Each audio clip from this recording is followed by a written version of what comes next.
You're listening to the Mito podcast. I'm Ashley. And I'm Megan. And today we have a guest. Her name is Brandi, and she's actually going to talk to us about Malan syndrome. Did I say it right? Yes. Yes. Hi, everyone. I'm Brandi, and my connection to Malan syndrome is that I am one of the co-founders, but I myself also have a child who is affected or diagnosed with Malan. My child's name is Dawson. He will be 5 at the end of September, and our journey started obviously the day he was born, but I would say probably around 6 months, his pediatrician became concerned with him not meeting milestones, the size of his head, and then just his low muscle tone overall. So she recommended that we go see a neurosurgeon. We went to the neurosurgeon. He pretty much just told us that Dawson had a big head and kind of dismissed, but my mother instinct kicked in. So we went to see just a neurologist, and the neurologist, after doing some testing in office, recommended that we go to see a genetic counselor. So once we went to the genetic counselor, they did again some testing, and then they recommended that we get genetic testing. And then we got Dawson's diagnosis of Malan syndrome. So that's kind of our journey. The big red flag was him not meeting his milestones. That kind of gave us the initiative to seek further testing to find answers. So I'll go into what Malan syndrome is. For anybody that doesn't know, Malan syndrome is a rare genetic neurodevelopmental disorder, and it's caused by a change in the nuclear factor 1X gene. Clinical features of Malan syndrome vary, but could include or may include tall stature, stereotypical craniofacial features, for example, such as a tall forehead, long or triangular face, deeply set eyes, down slanting eyes, low set ears, small mouth that is often held open, thin upper lip, dental crowding. Also, another clinical feature of Malan syndrome could include intellectual disability, which ranges from mild to severe, large head circumference, low muscle tone, many different vision impairments such as strabismus, optic nerve atrophy, optic nerve hypoplasia, limited fields of vision, cortical vision impairment or CVI, lack of depth perception, hearing impairment, speech delay and inability to speak, also delayed gross and fine motor skills. Some patients can have an enlarged aorta, which is the main vessel, the main blood vessel that carries blood from the heart to the rest of the body. Also structural abnormalities in the brain, such as enlarged ventricles and underdeveloped corpus. And I'm going to say this wrong, so please, I apologize. Callosum, that's right. Yeah. Awesome.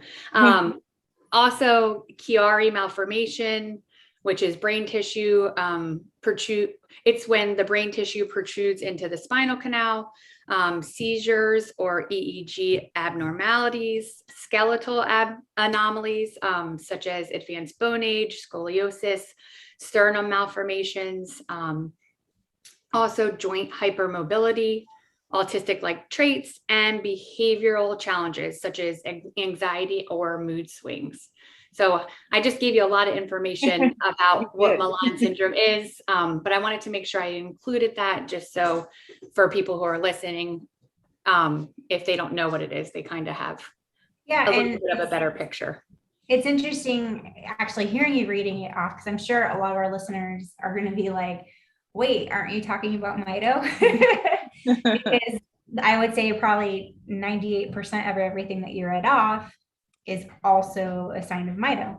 So it's nice to be able to hear that and have our listeners understand that there are other syndromes or diseases or anything that are very similar. That's what makes it so hard to diagnose a lot of times. Yeah, most definitely. And that's one of the things, just even hearing your journey, it sounds so similar to what I went through with Troy. And obviously Troy was first diagnosed with mitochondrial disease with the large head. He was floppy, had hypotonia. We went to a neurologist, passed it off as nothing, went to another neurologist and did a lot more testing. And I think for children that have rare diseases, which Malan is even more rare than mitochondrial disease, that they start their journey with so many different doctors and so many different, we're not sure, let's do this, let's do that, let's check, or they're okay. And we hear a lot of that with some of the other parents that we've spoken to. But yeah, Troy obviously has Malan, which I've mentioned on our podcast, but he wasn't diagnosed until about a year ago. And obviously we talked about also, Brandi, when I was speaking to you earlier, that it wasn't discovered until 2010. So that goes to show that with these rare diseases, genetics is moving along, but there are still so many more things to be discovered. So even when Troy did receive genetic testing when he was younger, it wouldn't have even shown up. So yeah, it's quite, I think all parents can kind of come together when your child has a rare disease and you see the journey, you see the different symptoms and different things, and you're like, oh, we have very similar situations. So. And there's so many discoveries that happen from year to year that if you had yourself tested or your child tested 5-10 years ago, you might want to consider getting tested again, because what we've found over the years has changed so much. And there's been so many discoveries like that, that it might help. I mean, it also might not, but it might give you some answers to where you are. No, I agree. I think it's definitely important to always seek an answer or get tested, because it is always changing and there's always new discoveries. And important, like what you said earlier, to listen to that mom voice. You something isn't right or something is wrong, or you just have that intuition, that's saying something. You got to listen to it. Definitely. And I think one of the, I'm sorry. No, go ahead. I was just going to say one of the, important reasons why I wanted to speak to you as well, Brandi, and bring you on our podcast is when you get a diagnosis and a new diagnosis, and obviously I had already been through this with mitochondrial disease and immediately going and looking up everything, what is this? Who can I talk to about this? And it's just, with rare diseases, sometimes that's hard to find. And when we got the Malan diagnosis, I was, oh my gosh, what is this? Really? I've never heard of this, and so it was so comforting to be able to find the foundation that you co-founded. And I have literally in the last year learned so much just from that, because when you think about it, we only see our doctors like every 6 months, at least the specialists, for me with Troy. And there's just, a lot of times there's not a huge amount of information. They don't even themselves have a lot of information. I know our geneticist said that she had one other patient that had Soto syndrome 1, but not Soto syndrome 2, which we didn't mention, but is another name for Malan syndrome. Am I correct with that? Mm-hmm. Yeah. So I was very thankful to find your foundation. And I think that that's important for parents to, make sure that they look. And I just want to know where your journey started with the actual foundation, because it's such an important thing when you get diagnosed with a rare disease to have something like this to look for. Definitely. And I'm kind of just going to piggyback off of what you kind of touched based on. But as you said, and like we were talking earlier, Malan syndrome was first identified in 2010, and it is linked to a change in the NF1X gene. Before it was discovered, many patients actually were clinically diagnosed as Soto's-like, meaning they had characteristics of Soto syndrome, but they didn't have the NSD1 gene variant. So I too, like when I first got Dawson's diagnosis, I was like, where do I go now? But luckily, the genetic counselor who helped to diagnose Dawson had heard of a Facebook support group. So it wasn't the foundation. This was prior to the foundation. But she had given me that information or told me about it. So I actually myself didn't have Facebook prior to Dawson's diagnosis. But as soon as we got his diagnosis, I slowly got into it, just because like you type it in Google and not really very much comes up, or did not come up at the time. So like my best resource was that support group to start, because it was parents in similar situations that shared their journeys that I learned from. Like I learned what specialists to see and just all kinds of different stuff about what Malan is, and things to expect. So it was 2 moms who started that support group of patients who have Malan syndrome. And then from there, actually 4 parents formed a committee. And that's how we were able to create the formal organization of the Malan Syndrome Foundation. So we kind of all met through that support group.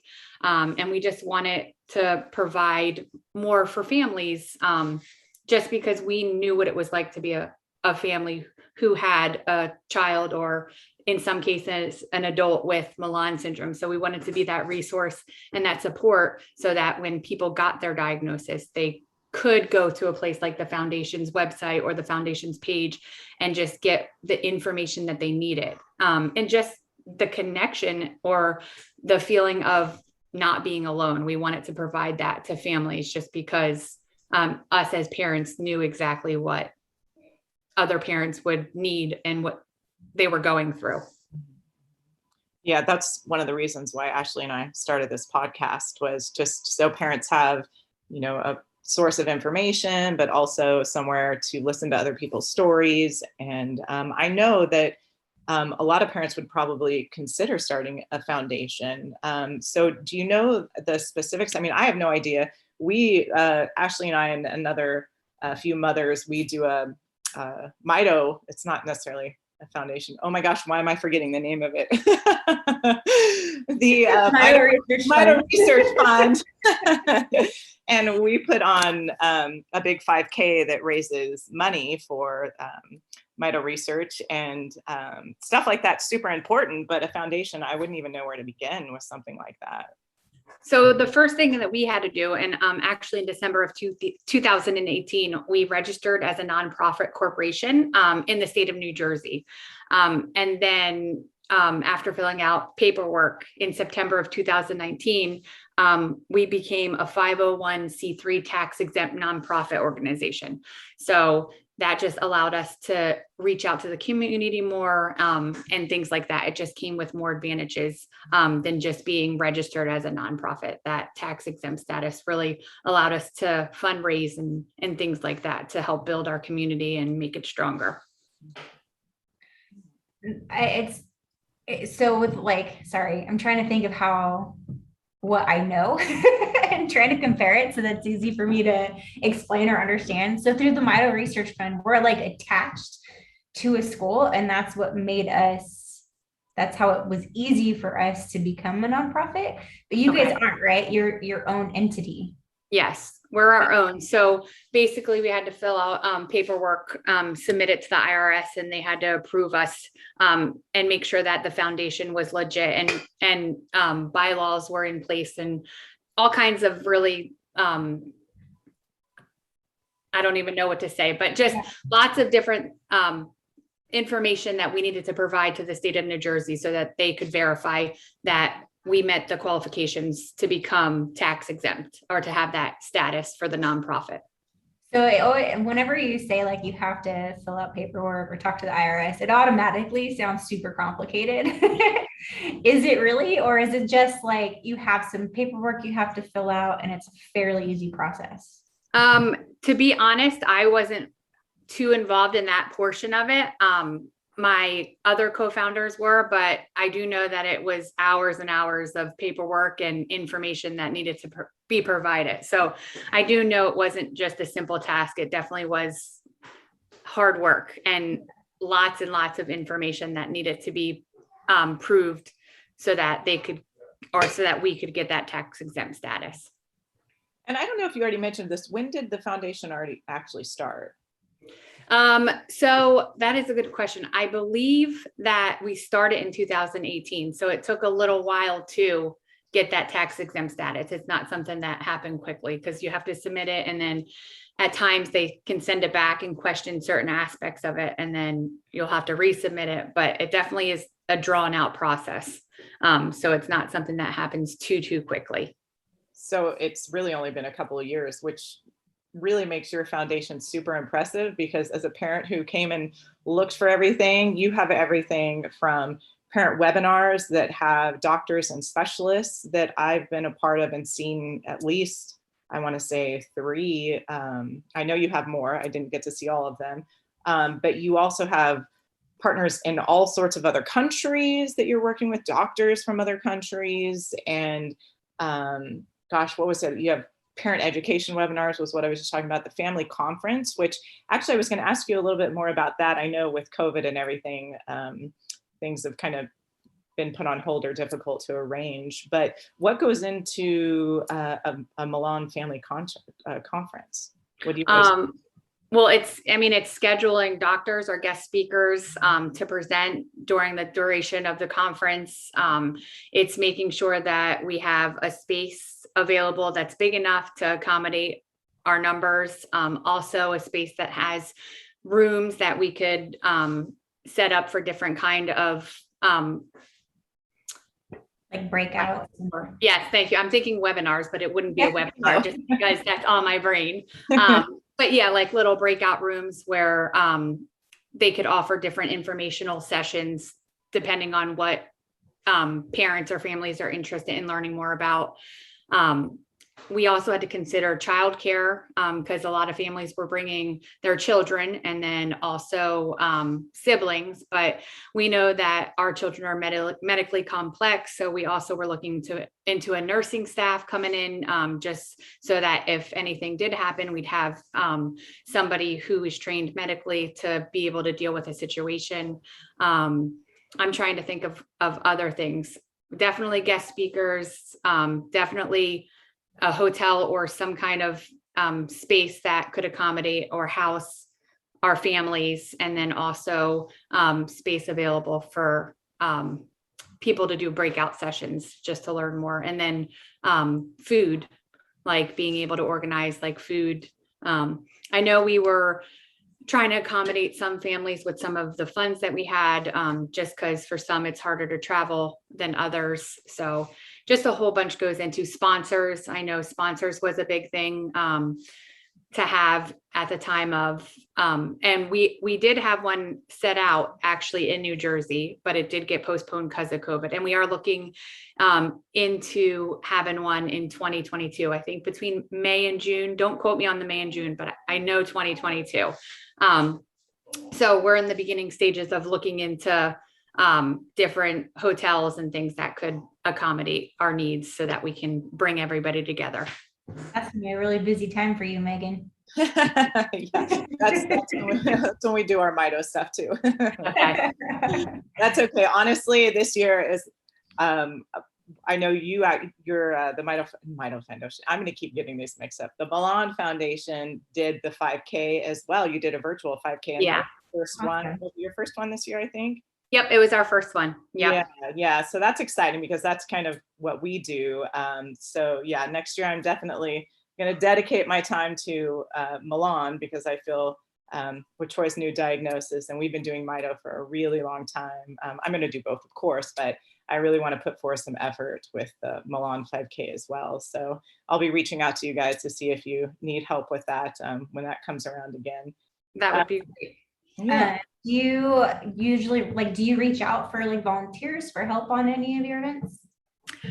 So usually what we do is we'll like post on our foundation page about the event. And for this particular one, the virtual 5K, we just open it up to different families to be able to form teams and set their fundraising goals. And we had like an overall fundraising goal that we wanted to meet for the event. But like, for example, I had Team Dawson. So like some of my closest friends and family members donated and joined Team Dawson. And then we met at a local park. And then we kind of did our 5K together there and just took pictures and posted it.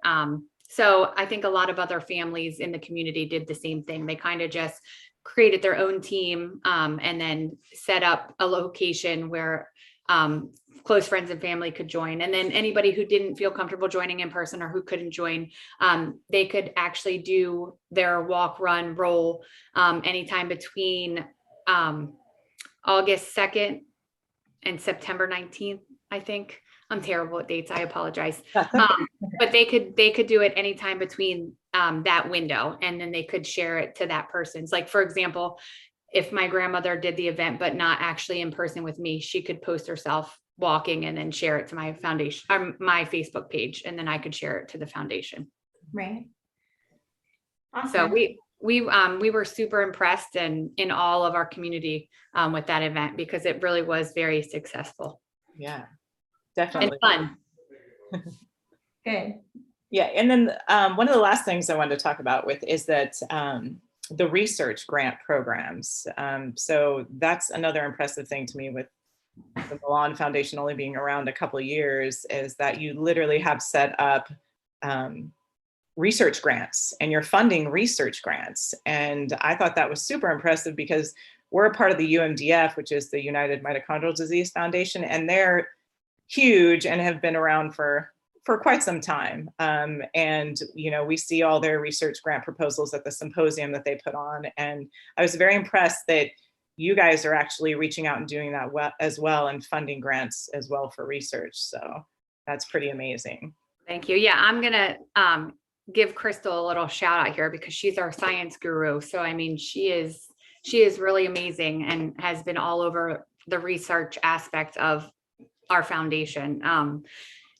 I mean, since we're on the topic of research, here are some of like our current research projects. So we obviously have the patient registry, which we have 80 patients enrolled.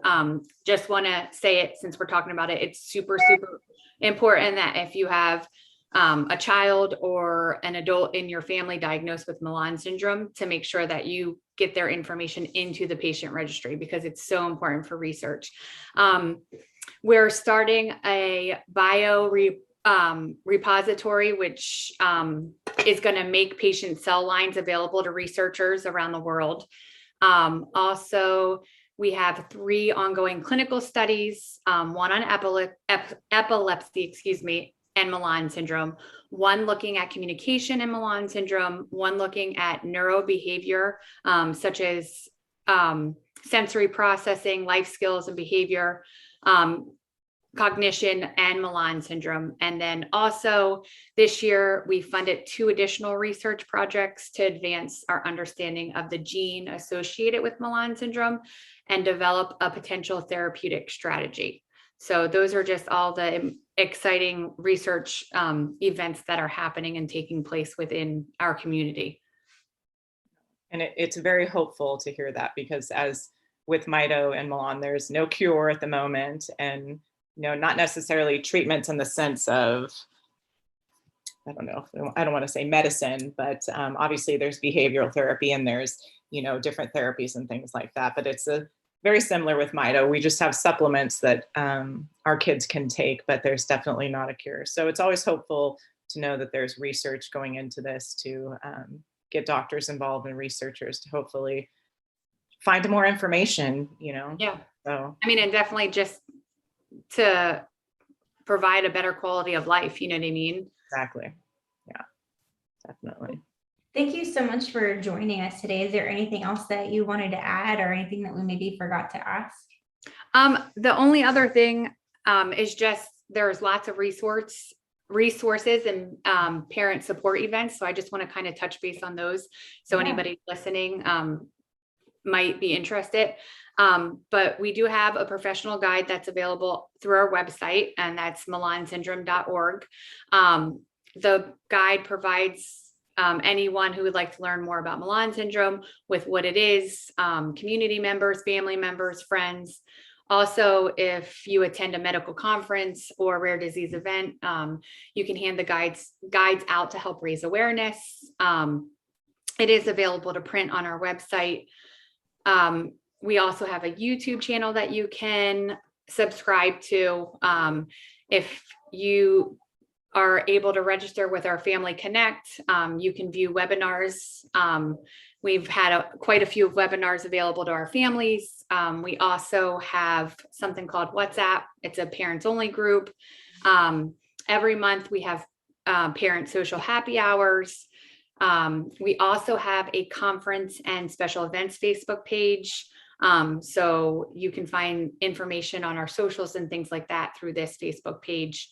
And then we do offer a teen young adult, so 13 and up, social hour for individuals as well. So I just wanted to put that out there for anybody who might be interested in those things. Yeah. And I think too, for our parents that are listening, parents are extremely powerful. Ashley and I have talked about so much how we've learned so much more from the people that we have spoken to and the parents that we've spoken to that, you know, have the different diseases that our children have. And, you know, if you are out there and you want to start a foundation or start fundraising or things like that, parents are powerful. And I think that's really important to know. Obviously, parents started the foundation. Well, most of the foundations, I think, are actually UMDF was started by parents too, quite some time ago. And, you know, it's just, you can put your power to work. Well, I feel like you said, we're able to be our child's voice, like when they don't have a voice. I mean, we're their biggest advocates, you know what I mean? So you're right. Our words and our work are definitely super powerful, and they're life-changing. I mean, you know what I mean? Like what you guys do is amazing. Like anybody who starts up a foundation in the rare disease community, I mean, it just says a lot, and it can go a long way. Definitely. And then also for the parents out there too, that don't want to start a foundation or don't have that as the passion that's like on their forefront, just your volunteering or doing a 5K or getting involved in somehow, it really helps with being able to just kind of calm your feelings about what's going on in your life. It's really hard. We always talk about this. It's always hard to get this diagnosis. And a lot of times you just feel helpless and you don't know what to do. You want to do something, but you just don't know how to put your energy out there, and finding a foundation that resonates with you and helping in any way whatsoever. Again, even if you're just signing up to do a 5K, it helps. It helps a lot. And it helps it's almost, for me, it's like therapy. If I didn't have the 5K or Matter Research Fund, I would have been totally lost. So if you are listening and you don't want to start a foundation, or if you do, go start one, even if it's small, or at least just find one that you feel that you can put some effort into. Definitely. Thank you so much for joining us. We really appreciate your time and talking with us. And Megan, did you have anything you wanted to add? No, I think we pretty much covered everything. I appreciate you, yes, speaking with us, Brandi, and I'm hoping I get to speak to you a lot more at some point. Yes, definitely. I navigate this disease with Troy, so. Well, I mean, reach out anytime, because I mean, that's the purpose of our foundation, is just to support families, you know, and I mean, you can get really far with support. So, I mean, definitely reach out if you have any questions. Our website is a really good resource full of information, and also our Facebook group, if you have the opportunity to join it, there's information shared all the time. So definitely. Well, thank you again. You guys are listening to the Mito podcast. You can find us on Facebook, Instagram. You can go on our YouTube channel. If you have a suggestion for a podcast that you want to listen to, or someone you want us to talk to, or if you want to be on here with us, you can email us at mitopodcast@gmail.com. Thank you, everyone, for listening.